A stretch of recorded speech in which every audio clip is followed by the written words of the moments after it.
Yo, what's going on, happy peoples? I'm excited to.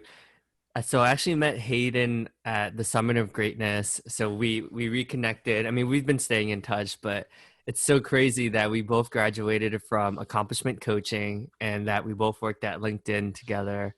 Like, well, there, he was in a different office, but yeah, it's just like it's crazy, right? Because like you would never think going to a random conference in another state, meeting someone that and the accomplishment coaching isn't huge, right? It's not like thousands of people. It's like maybe like 150 people like combined, right? But Mhm. yeah, so yeah, really excited to introduce to you Hayden Humphrey. He's a coach, a success coach, and he helps people unwrite their scripts. So societal norms has you think a certain way, be a certain way, and he helps you be able to step into your greatness and be able to like be your own person. And yeah, we'd love to explore that more with you, Hayden. Happy to. Awesome. Yeah. Thanks so much for having me, man. It was funny. Before we started talking, you're like, it's a year since we got connected. And it was a funny connection story because I think we went out to lunch and we were sitting there getting lunch and we were talking. And I was like, yeah, I went through this program, accomplishment coaching. And you're like, oh, dude, me too. And I was like, yeah, before that, I worked at LinkedIn. And you're like, oh, dude, me too. So it's so funny, like how much overlap there was there. But yeah, man, super excited to be here. I love what you're doing with the show, and I just like love the stuff that you're up to. So yeah, man, excited to get into it. Yeah, as I'm also a recovering, I love what you said about being a recovering people pleaser, right? Yeah. Hard, like I don't think it'll ever go away completely. I think it's almost like ingrained in me, and it's helped us get like this far, obviously, right? Hmm. You've had like a ton of success. You worked at some of the world's best companies slash, you know went to like one of the world's best training program. Maybe we're biased, but I've been to so Hmm. many other training programs like Next Level and Landmark, and Hmm. accomplishment coaching. I think I'm probably still the closest to that Hmm. community, even though Hmm. I've spent like just as much time in some of these other communities. Yeah. Interesting. Yeah, the interesting thing about people pleasing, and I think just uh, these self-sabotage kind of disempowered behaviors and stories that we have. I think you're right in that they don't ever go away. I think the opportunity is just getting more responsible for how they might be getting in the way of what you want, and then looking at like how you can practice something different. Because the thing about people pleasing is like, and I don't think we don't talk about it a whole lot, but like it is particularly insidious in that what I find is people who struggle with people pleasing, it shows up in a lot of different ways in a lot of different areas. And it's a huge power leak. Like it's actually every time that you people please, you're giving away your own sense of personal power and integrity. But it doesn't necessarily feel like that in the moment. And so I think a big part of this work and part of like why I like talking with people about it is because there are parts of it that are really good and beneficial. Like I think it's really great to be amiable and gregarious and be able to read a room and make sure everyone feels included and not be judgmental and keep the peace. And there's really positive things to it. It's great. And when it's extreme in the extremes, it tends to come at the cost of your own sense of well-being and how you feel about yourself and your ability to go out and like exact meaningful change in the world and get what you want is inhibited. And so, yeah, I think I've been just trying to do a lot of my own work around getting responsible for it and doing something different. And as I've gone through that process, I've just learned a lot about like how it shows up and how it gets in my way and all these little sneaky things that you don't really know. And so it's been fun to like put that stuff together and like supporting other people and coming to those same realizations. And a lot of that comes from the training programs that I've been involved in, accomplishment coaching being a big one of those. I mean, we're just gonna go right into it. I mean, if you don't mind sharing, like, Yeah. were there a few defining moments that have helped you kind of like shaped who you are in the sense of like, oh, this, helping people, being inclusive, like means I'm a good person. I mean, I could share like Hmm. personally. like how that's like a few moments that has helped me become that, but I don't know if you want to share first. Yeah. Um, oh man, in terms of like being inclusive. So, I think with like me, I feel really grateful in that I think a lot of that is just part of like it's just like my natural way of being is inclusive and wanting the best for other people and like wanting to be non-judgmental. Mm, uh and so I mean, honestly, I feel kind of lucky in that regard. Like that piece of it that hasn't been something that I've had to like work at. Like mm, me wanting to like share my love of people and love for other people, I think has just been sort of like a natural tendency of mine. But in terms of like, breaking out of the unhealthier aspect or like the unhealthier side of it, a couple big moments that stand out for me were like, when I was in college, like saying no to this full-time job offer that I had from a really prestigious professional services firm in New York without having any sort of backup plan, because I just trusted in my gut that this wasn't the right opportunity and I didn't want to do this and I wanted to do I wanted to do something different. And it worked out, and I ended up getting this really cool job in San Francisco, and mm. worked at a startup, which is part of what led me to LinkedIn, which was an awesome experience in and of itself. And then when I was working at LinkedIn, I had an experience where I missed my sales quota, and it was another sort of like come to the light moment. And I was like, this is not what I want. I want to be doing something different. And so, let me start to, go out and try and figure out what that is. And so I left that company and have been working for myself since then. So that was another, pretty big defining moment for me. And then honestly, it's been sort of just like a conglomeration of things in the last like 3 years. Like, that I wouldn't necessarily say, I'd have to sit and think about it, but I don't think there's been any like holy crap, kind of moment in the last 3 years. It's just been a lot of like little holy crap moments. Uh, In like, going through accomplishment coaching in 2018, that was huge for me. Because I spent an entire year like getting clear on how I was getting in my own way and having people remind me on an almost daily basis of who I like, the greatness and who I am, and like who I am innately as a person and as an individual, and like the great things that I bring to the table. So, that's been, really powerful and transformative. And then going out and building these businesses and getting involved. Like I built a photography business for a year and a half, ton of really cool learning from that. That was like super awesome. I've done like in-person workshops, like improv workshops for corporate companies. That's been uh, super fun and cool, and like have learned a ton about myself that way. Well, some of the other things that I'll share, for example, actually, one thing that just came to my brain was like, I realized that for me, a big part of my commitment in life is my own personal growth and development. It's healing. Like that's my underlying commitment, is to heal myself and mm. continue to build and develop my relationship with myself. So, any opportunity or any experience that allows me to do that is one that I'm open to trying. So, for example, I don't know are you familiar with ayahuasca? Yeah. Yeah. So I went last year, I went to Costa Rica for 9 days, and I did an ayahuasca retreat for 9 days. Wow. And that was a really cool experience. And it's opened my mind up to a lot of different avenues for healing and a lot of different Mm, avenues for growth. And, I think when you take away the method or the vehicle, like how that learning is being delivered, and you just simply look at it as an opportunity to like come home to yourself and heal, core wounds and traumas, like that's a beautiful experience, beautiful opportunity. And so that was really cool too, for me as well. So very, very long-winded answer to your question, but I'd say some of the career decisions that I made, and then, more recently, like this ayahuasca retreat was pretty big for me.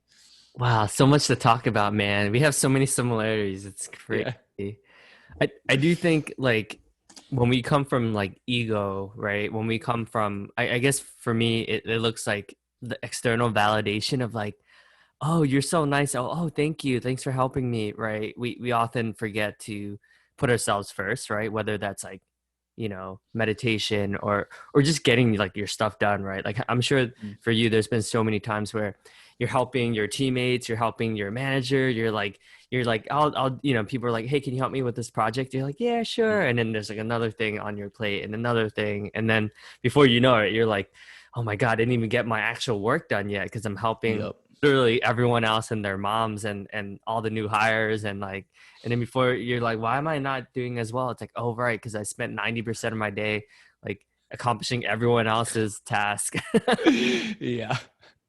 Yeah, that's huge. I mean, that's like been one of the biggest things that I've had to work on is setting those boundaries with people. And that's just been recent. That's been in like the last like 6 to 8 months that I've been like actively like, oh, boundaries are a thing.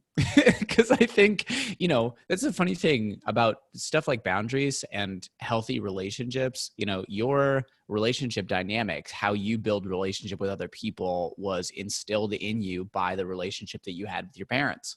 Hmm. That's the original relationship. That's where you learned how to be in relationship, how to get your needs met, or, if your needs weren't going to get met, how to like covertly or overtly manipulate the situation so that your needs, did get met.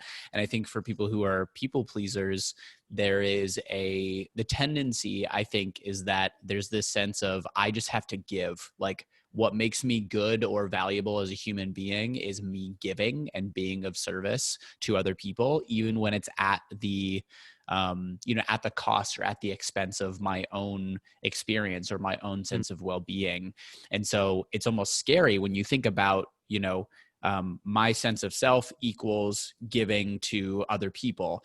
The idea of setting boundaries and saying, I can't take this on right now. I don't want to be in this conversation, or I need time to myself, or, whatever the boundary is that's being set. I totally get why people avoid doing it and why it's terrifying, because based on how you've created the equation, if you don't serve someone, then you're not a valuable person, or you're not worth it, or, whatever it might be. So I think what you're saying and what you're sharing is so valuable and so important, because, a huge part of like starting to break up the people pleasing is being willing to say no, and is being willing to put your needs first, like especially when it's uncomfortable. Hmm. I'm curious, what Enneagram are you? I'm a one wing two. Oh, okay. Yeah, it's so funny. I'm like, I think I just need to do more research on the Enneagram. I like sort of know stuff about the Enneagram. So I know it's like I think it's like the idealist or reformer or like evangelist, I think is sometimes what it's called, which feels pretty right for me. I kind of read through it and I'm like, yeah, this is pretty accurate. Yeah.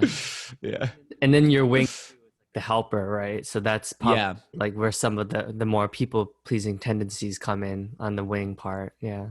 Totally. Being of service to others. Um, yeah, that's pretty accurate, I would say. And I wanted to go back to what you said about these out of body experiences, right? It's Hmm. it's fascinating. Like for me personally, I feel like those moments have been like the most actually life-changing Hmm. experiences, right? And it's Hmm. crazy how like 1 week or 9 days can truly impact like literally like the trajectory of your life. It's Yep. insane to think, like wow, like this has such a significant impact in who I am as a human being. So I think that this is the cool part about personal development and just the way that the world works. Everything works in patterns. Everything's patterns. Everything is a system. And so when you support someone in bringing awareness to the core patterns that are running their life, Hmm. they can't unsee that. You can't unsee that. Once you realize, like, oh, this is a thing that I'm doing, you can't unknow the thing or the core pattern that you then have. And Yeah. I think that's the beautiful thing about this work is, like, I tell people it's like going to the gym in a sense, but the cool part about it is like, with muscle, if you don't work it over time, you lose it. But I'm like, with awareness, it's cumulative. Like, you continue to like generate and accumulate these awarenesses. And so I think, with what you shared around these out of body experiences, I think that there's so much opportunity to intentionally create those kind of containers for people. It's how do you create an experience for someone where they can step into an environment, a situation, a container, whatever word you want to use for it, and they're so far removed from their current sense of reality, and they're put into a completely alternate, hey, did you realize that this is what you're doing? Did you realize that this is getting in the way of what you want?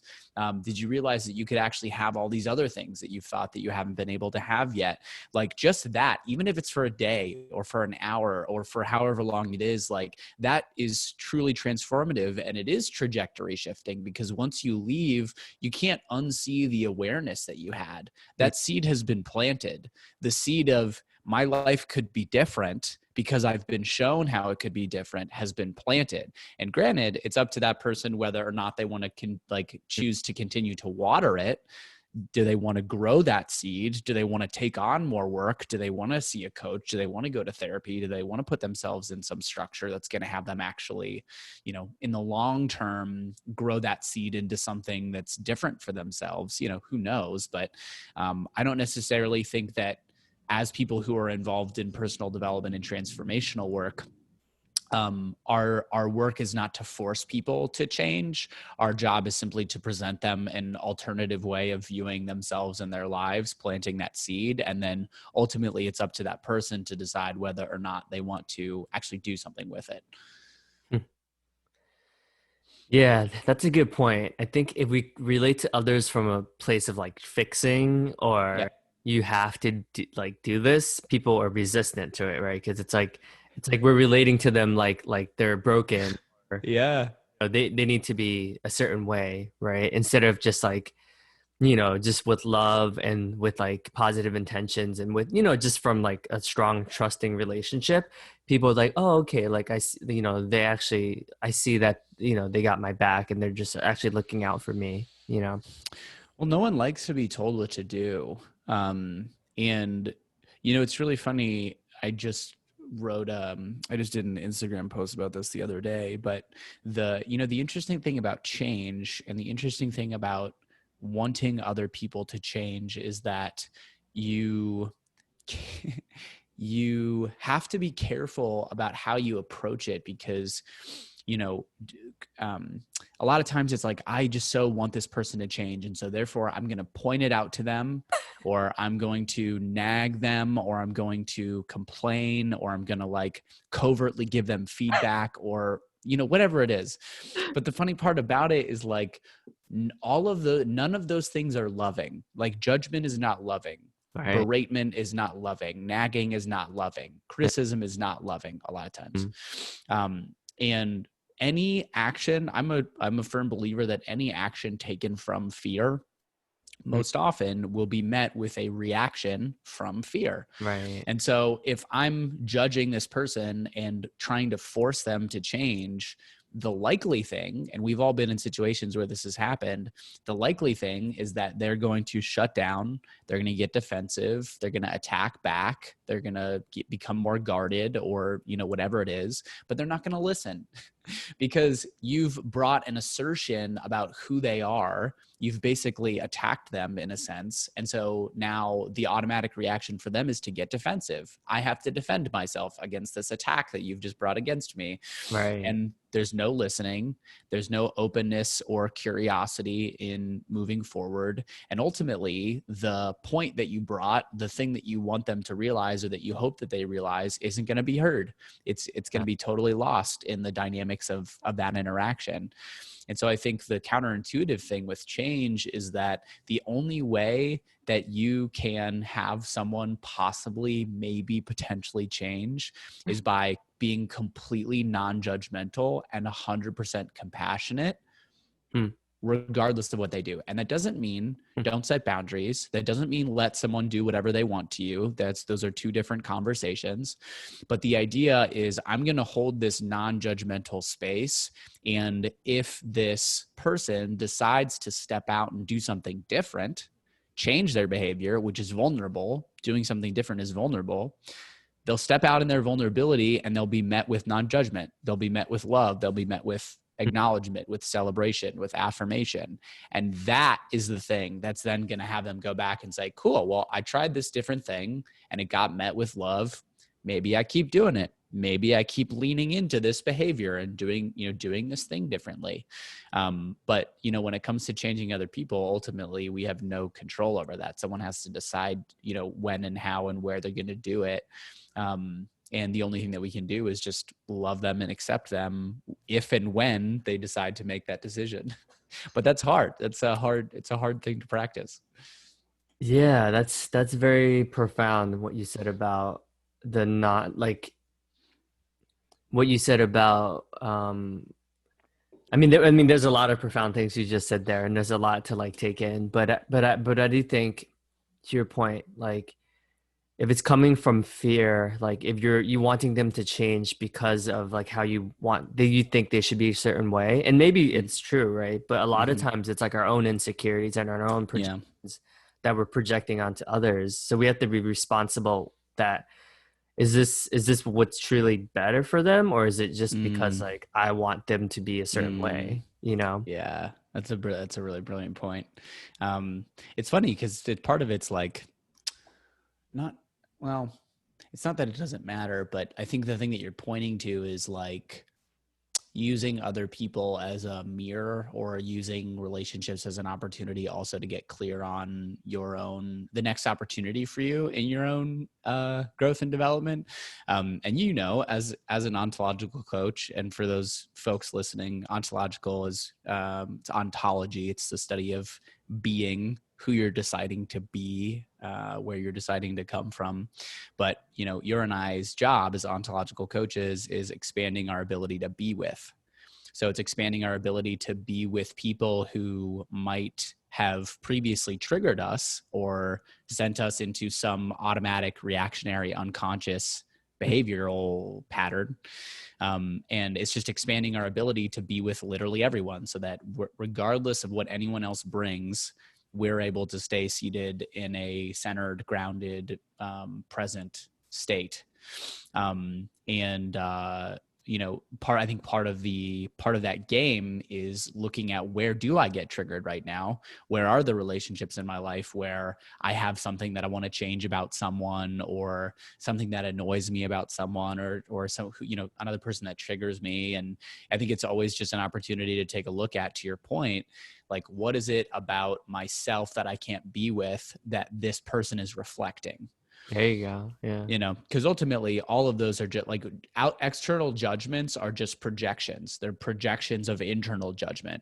So it's like, all right, where am I judging myself? Where am I not giving myself the compassion and the love that is, now physically being manifested as judgment of, other people? And once you're clear on that thing, then you can go work on it and work to heal it, and, whatever it might be. But if you just look at other people as, unchanging, or just static, disconnected from your current experience, then you don't get the opportunity to do that.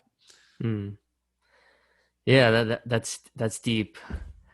Like just being able to like not only like be responsible for it, but I think it's interesting, right? Because I do think like, oh yeah, I mean I'm curious actually if you're willing to share like what's your survival mechanisms that AC has like named. Yeah. So in through this program, accomplishment coaching, one of the distinctions or exercises that we use is called survival mechanisms. And the idea is, you support someone in understanding a set of behavioral patterns that get in the way of what they want. So you could also think about it as like self-defense, or self-sabotage is usually a way that a lot of people are, aware of it.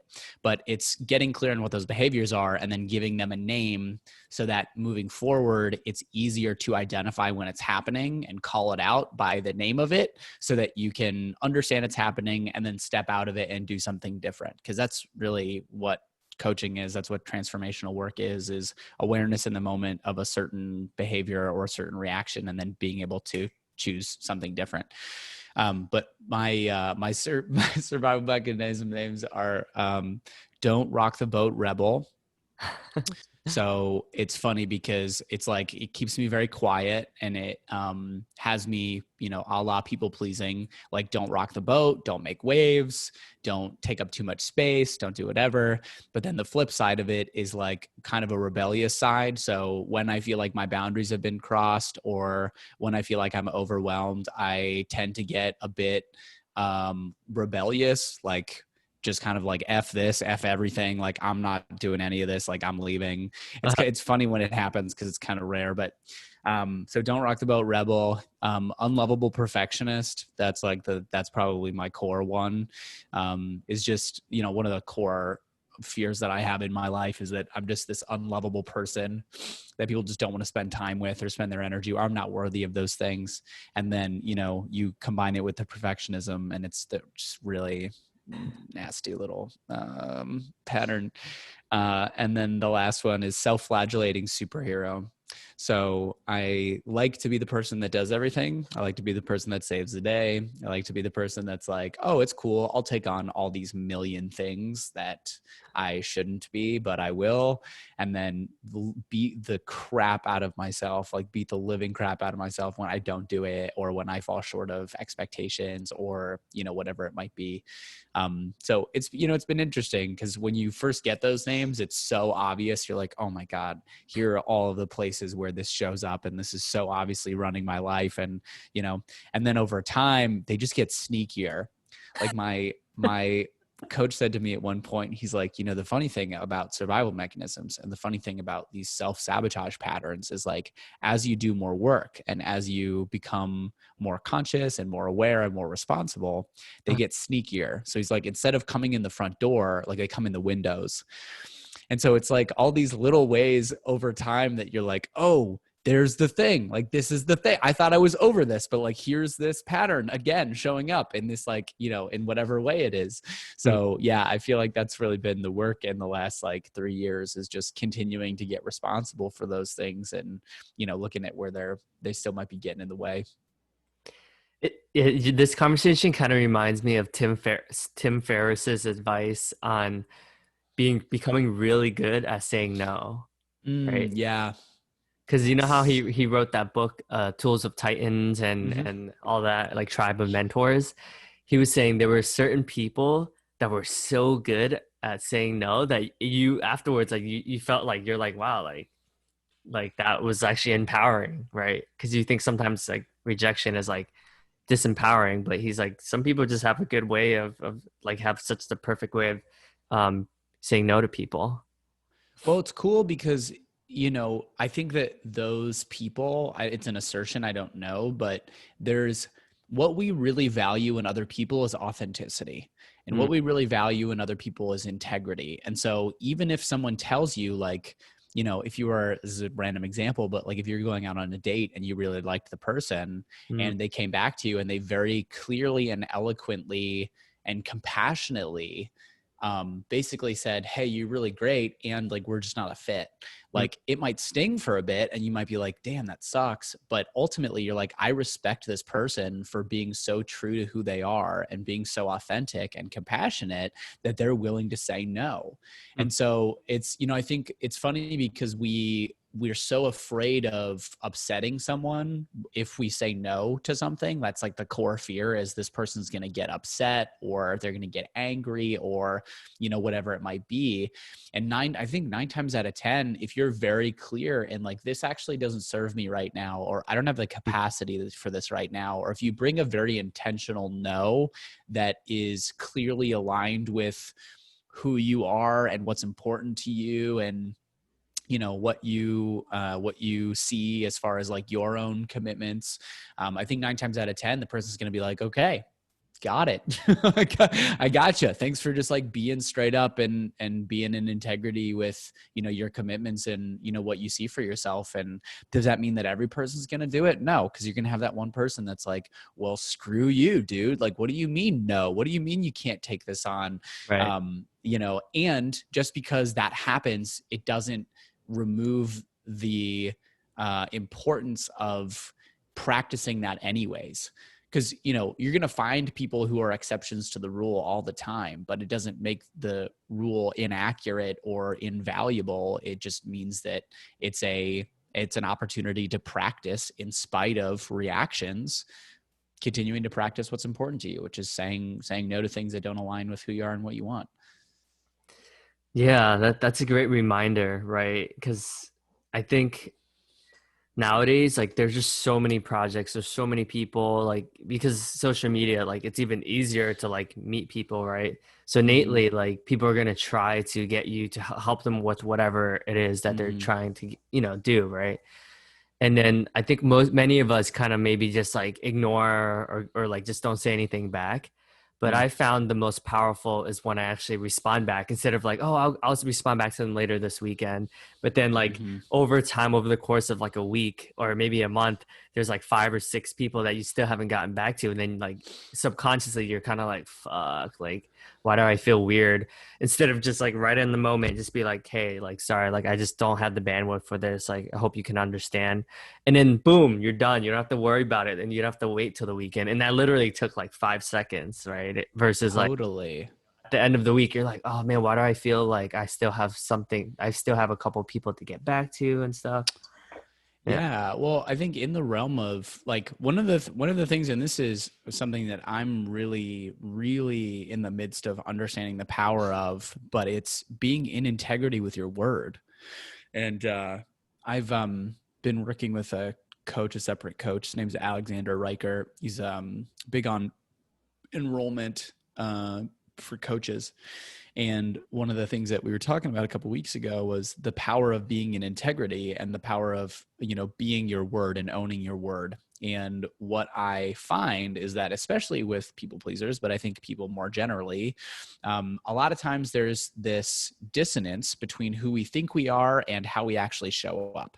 And so if you look at on a day-to-day basis, the actions that you're taking, the conversations that you're in, the commitments that you make, like what you'll tell people that you'll do and what you tell yourself that you'll do, Hmm. normally there's a big gap between what you say you'll do and what you actually do. Right. And the size of that gap, like that integrity gap, that's where a lot of people's power is. And power being the ability to say something and have it happen.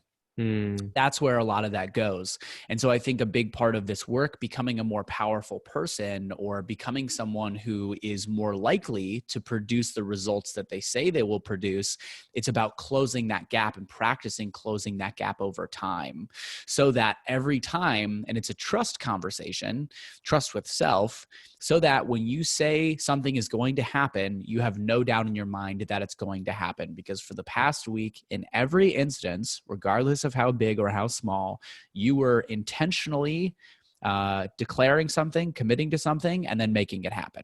And it just becomes this over time, this practice of when I say something, it happens. When I say something, it happens. When I say something, it happens. And if you think about it, the bigger and bigger the project or the bigger and bigger the result, it becomes so much easier to be like, yeah, I'm going to make $100,000, $200,000, $1,000,000 next year. And it's going to happen because you have all of this evidence. You have all of this trust with yourself that every time that I say something's going to happen, I commit to it and I make it happen.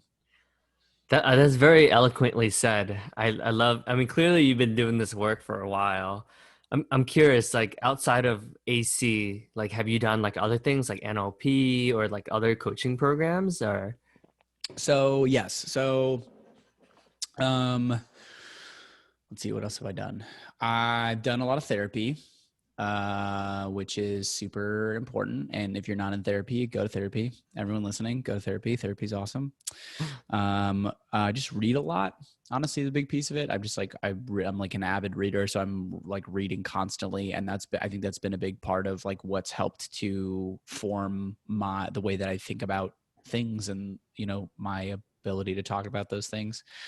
I've done Landmark. I did the Landmark Forum Oh, a while ago. a lot of the stuff you're saying, I'm like, sounds very landmarky. I mean, Yeah, it does. I'm a huge landmark person. I've done like the whole shebang. So, Yeah, nice, cool. Yeah, it's funny. There's a lot of ontology, I think, in Landmark too. So accomplishment coaching and Landmark, and then I've been involved in so the coaching program that David said and I went through, accomplishment coaching. The opportunity as a participant or a first year participant is you go through the program. They teach you coaching skills. They teach you how to be a coach. And after you graduate from the program, you have the opportunity to go back and join the leadership team. So you actually have the opportunity to go back and help produce and run the program and then train and coach the people who are going through the program that next year. And it's the focus shifts from a focus on your coaching skill. Like you get feedback, which is great, and you get practice coaching people that you wouldn't, maybe normally have in your practice, which is a really good and valuable experience. But you also get a lot of leadership feedback, and it's constant. And by constant, I mean constant. Like I joke sometimes and I'm like, I feel like my job is literally taking feedback. Like that's my job, is like just taking feedback on my leadership and my communication style and how I talk to people. Yeah. And that's been really valuable. I've been inside of that structure for almost 3 years now. And week in, week out, day in, day out, like that, it's like you can't help but be changed by that experience. Uh, So that's been really valuable. And then, just conversations with people, doing a lot of writing. Like I've been doing a lot of, especially recently, it's been really fun. I've been doing a lot more content. Cause I feel like recently the way that I've related to content and producing that kind of stuff is less about like, hey, I gotta put together this very unique thing that a bunch of people are going to like, and I have to come across a certain way and yeah. blah, blah, blah. Versus like, hey, let me just take what's in my brain right now and just write it down and then share it. So it becomes less like this intricate creation process and more of just let me just let the floodgates open of like what's already going on in my brain, and like let me record it online and then post it and then share it with people. And so that's helped a lot, even in just having the verbiage for it and like being able to talk about these things in a way that makes sense. Yeah, yeah, I definitely agree. I think there's nights when you have sleepless nights and you're like, why can't I sleep? And then once you start writing, once you start getting it out there via podcast, blogging, Mm-hmm. LinkedIn articles, etc., like Mm-hmm. you're like, oh my God, like I feel so much better now, right? It's Mm-hmm. like I think that's the beauty of creative people or creation. It's like once you get it out there, you're like, okay, I can sleep now. It's interesting. Totally. If I don't write, if I don't create like at least once a day, then I'm almost like anxious. Like I'm like I need to get this out to the world, or else like I just need to. It's almost like it's interesting. Yeah. It's actually literally in this moment as you're saying that, I'm realizing, I'm like, wow, that's actually, I didn't realize how important that was to me. Like I didn't realize like how important that kind of creation process is. And you and I were talking before we started recording, but I've been going through a lot recently with my well-being and like how I take care of myself. Huh. And realizing that I sort of have like an addiction to activity. Like I have like an addiction to like just being busy and like doing things. And it just keeps me overwhelmed a lot of the time. Like I get things done and things happen, but I'm just overwhelmed a lot. And I realized recently too, it was actually this last week, I was like, I don't know what burnout feels like. I couldn't tell you, because it's been my norm. It's been the norm for me for so long that I'm like, this is normal. And so I'm like, well, that's interesting. That's an interesting thing to realize, and an interesting thing to like start to, get a handle on.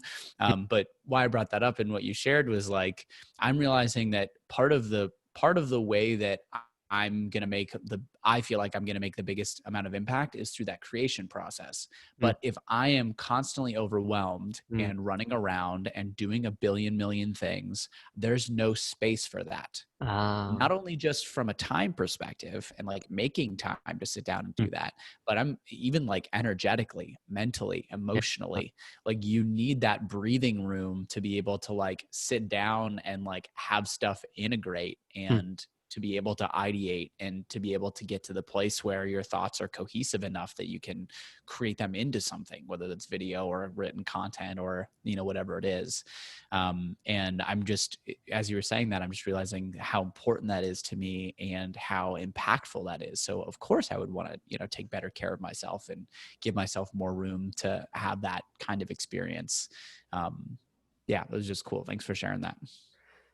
Yeah, it's interesting, right? Because the content, all the content, whether it's like rewriting your scripts, like via your podcast or obviously like your coaching programs, it's interesting because all this will impact people like permanently, right? It's like your legacy, right? It's even later in 20, 30, 40, 50 years, like you'll still be impacting people. And I think that's what's so cool about content, because a lot of this stuff is timeless, right? Like I bet you in Yeah. 100 years, people are still going to be suffering from the same things, right?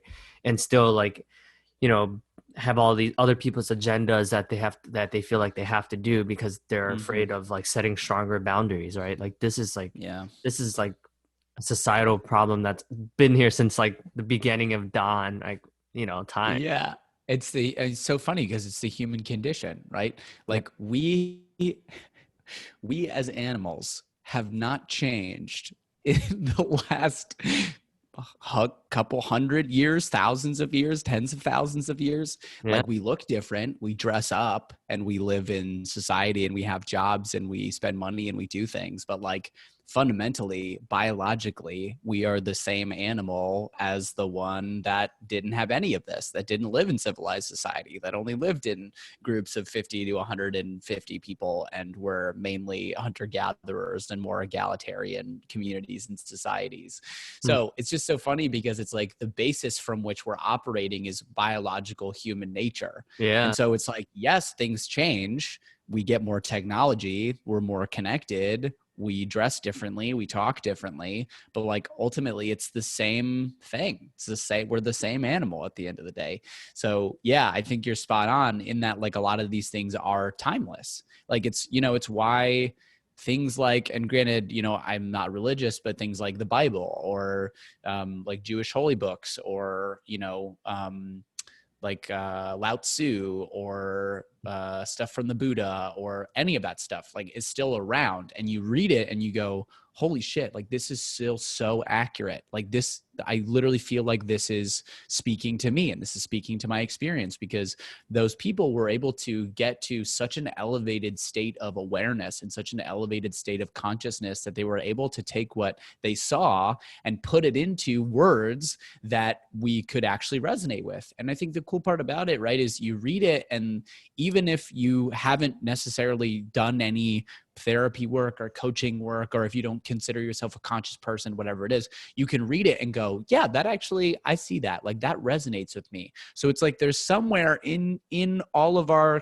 human nature, regardless of who you are in your experience, that recognizes and relates to and connects to this more universal, interconnected kind of experience. And that's definitely something that drives me. I think all the time about how can I take the things that I'm learning about myself and about other people and about how all of this is so interconnected, and how can I communicate it in a way that supports other people in understanding and coming to the same realizations that I've come to. Mm. Because I think if there's anything that I've realized in the past 3 years that I've been doing this work really aggressively, it's that everything that everyone is looking for, fulfillment, connection, intimacy, joy, happiness, peace, like everything that everyone's looking for is made available through interpersonal work, is made available through healing, is made available through getting more in relationship and getting more in connection with yourself.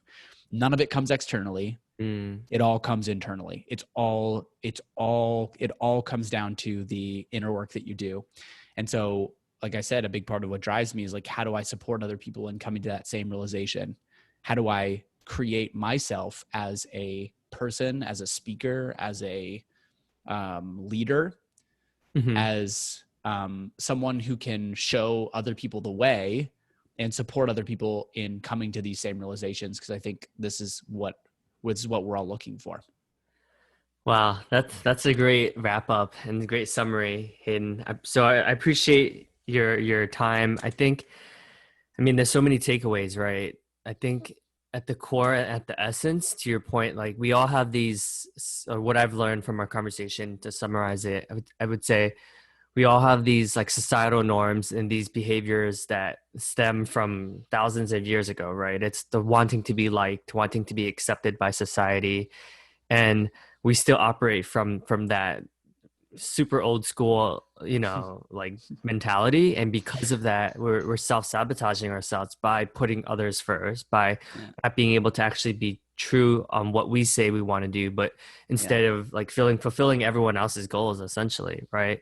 Mm, Because of that, we don't disrupt these scripts, then we're gonna go about life and one day wake up and be like, damn, like I just spent 10 years at a company I didn't like and a job I Mm, didn't enjoy, mm, with a marriage that I was okay, and I didn't even make time to even go hiking or whatever it is that I want to do. It's like we're always mm. just, doing what we think what everyone else wants us to do, right?